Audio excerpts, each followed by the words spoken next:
আজকের ভিডিওটা শুরু করার আগে আমি তোমাদের একটা সোজা প্রশ্ন করতে চাই। এই পশ্চিম বাংলার রাজনীতি কি সত্যি বদলাতে চলেছে, নাকি আমরা আবারও সেই একই পুরনো খেলা দেখব?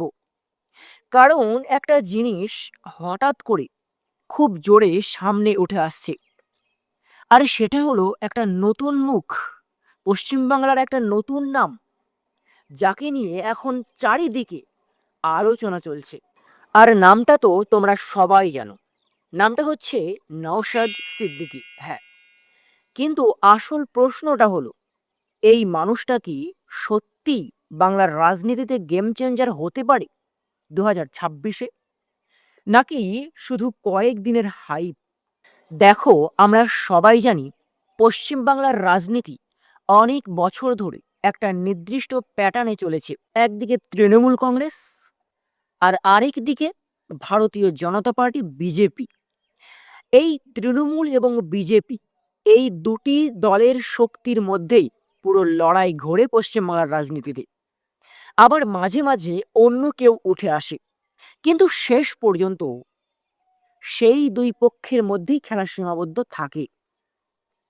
কিন্তু হঠাৎ করে যদি এমনই একজন পশ্চিমবাংলায় উঠে আসে, যার নাম শুনলেই আলোচনা শুরু হয়, যার একটা কথা নিয়ে সোশ্যাল মিডিয়া গরম হয়ে যায়, তাহলে একটু থেমে ভাবো, কিছু কি বদলাচ্ছে পশ্চিমবাংলার রাজনীতিতে?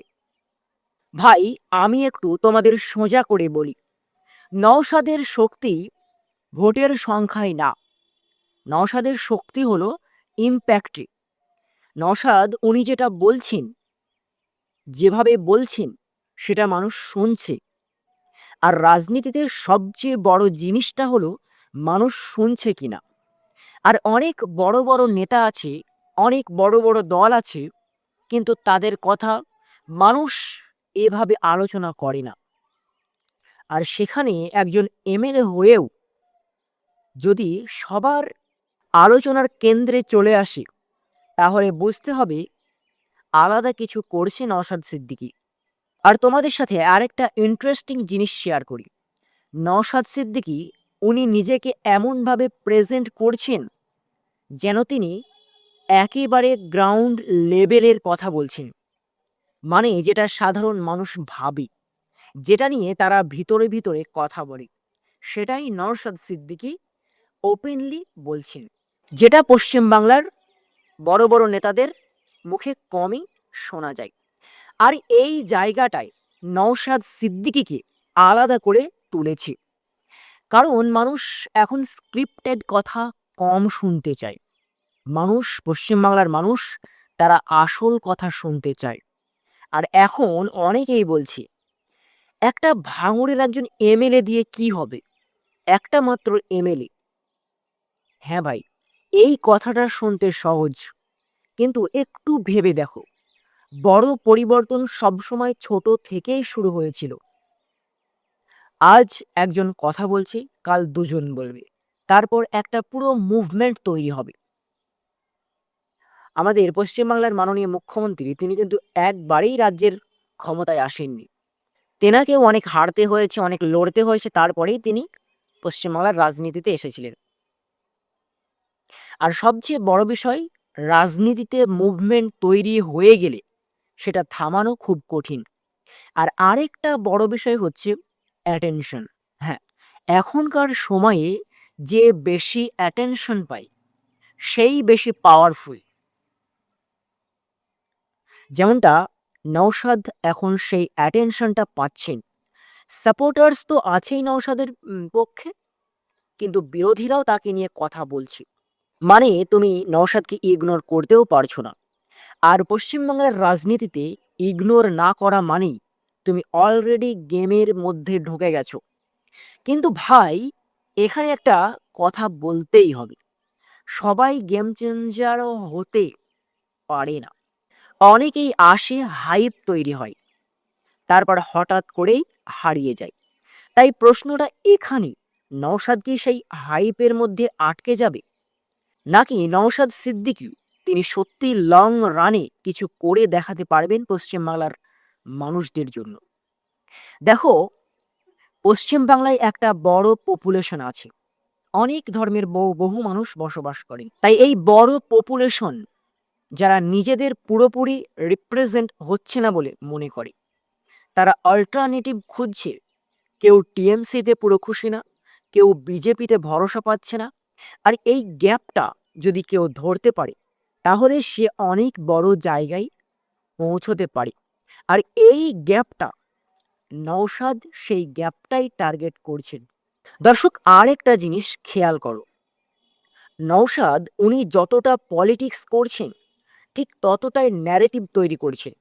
মানে নওশাদ উনি শুধু ভোটের জন্য লড়ছেন না, উনি একটাই গল্প তৈরি করছেন যেটা মানুষ রিলেট করতে পারছে। আর ঠিক ন্যারেটিভ কন্ট্রোল করতে পারলে রাজনীতিতে অনেক কিছু কন্ট্রোল করা যায়। কিন্তু এখানে চ্যালেঞ্জও কম না।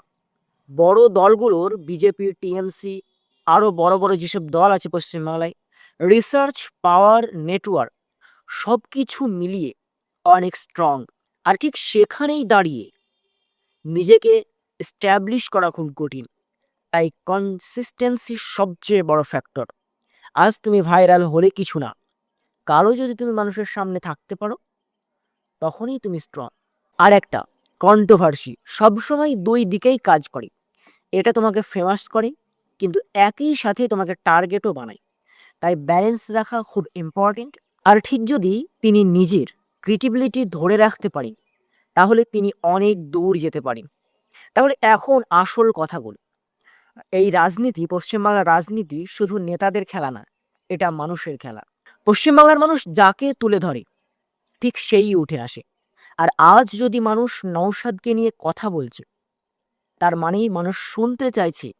আর মানুষ যখন শুনতে শুরু করে, তখনই আসল চেঞ্জ শুরু হয়। তাহলে কি বলা যায় নওশাদ তিনি 2026 আসন্ন বিধানসভা নির্বাচনে পশ্চিমবাংলায় একজন গেম চেঞ্জার হয়ে দাঁড়াবেন? পুরো গেমটাকে কি চেঞ্জ করে দেবেন? এটার আসল হনেস্ট অ্যান্সার হলো, আসল উত্তর হলো, এখনই ফাইনাল বলা যাবে না যে নওশাদ সিদ্দিকী কি গেম চেঞ্জ করতে আসছেন। কিন্তু এটুক ক্লিয়ার, তিনি অলরেডি গেমে ঢুকে গেছেন নওশাদ সিদ্দিকী, এবং অনেক বড় বড় খেলোয়াড়কে আনকমফোর্টেবল করে তুলেছেন। আর এটাও কম কিছু না। আর হয়তো নওশাদ সিদ্দিকী তিনি ভবিষ্যতে বড় কিছু করবেন, হয়তো করবেন না, কিন্তু তিনি যে বাংলার রাজনীতিতে একটা নতুন ডিসকাশন শুরু করে দিয়েছেন, এটা কেউ অস্বীকার করতে পারবে না। এবং অনেক মানুষ, হিন্দু থেকে শুরু করে পশ্চিমবাংলার মুসলিম থেকে শুরু করে সমাজ থেকে আদিবাসী, খ্রিস্টান, যত ধর্মাবলম্বীরা আছে, সবার মুখে শোনা যাচ্ছে যে নওশাদ সিদ্দিকীর মতো নেতা পশ্চিমবাংলায় এর আগে কেউ ছিল না। এটাই কিন্তু গ্রাম অঞ্চলের মানুষদের কাছে, শহর এলাকার মানুষদের মুখ থেকে আমরা রিপোর্ট পাচ্ছি। আর সেটাই আপনাদের সামনে আমরা তুলে ধরছি। তাই ভিডিও শেষে একটা প্রশ্ন রেখে যাচ্ছে আপনাদের কাছে, আপনারা কি মনে করেন, আপনার কি মনে হয় নওশাদ সিদ্দিকী সত্যি বাংলার রাজনীতিতে একটা গেম চেঞ্জার, বড় পরিবর্তন আনতে পারবে, নাকি শুধু কিছুদিনের হাইপ? কমেন্টে অবশ্যই জানিও, আমি সব কমেন্ট পড়ি। আর যদি ভিডিওটা ভালো লাগে, লাইক করো, শেয়ার করো এবং চ্যানেলটা ভালোবেসে সাবস্ক্রাইব করে রাখো। আমি প্রতিদিন এই সমস্ত ভিডিও আপলোড করব। তাই আজকের মতো বিদায় নিচ্ছি। ভালো থাকুন, সুস্থ থাকুন, ধন্যবাদ।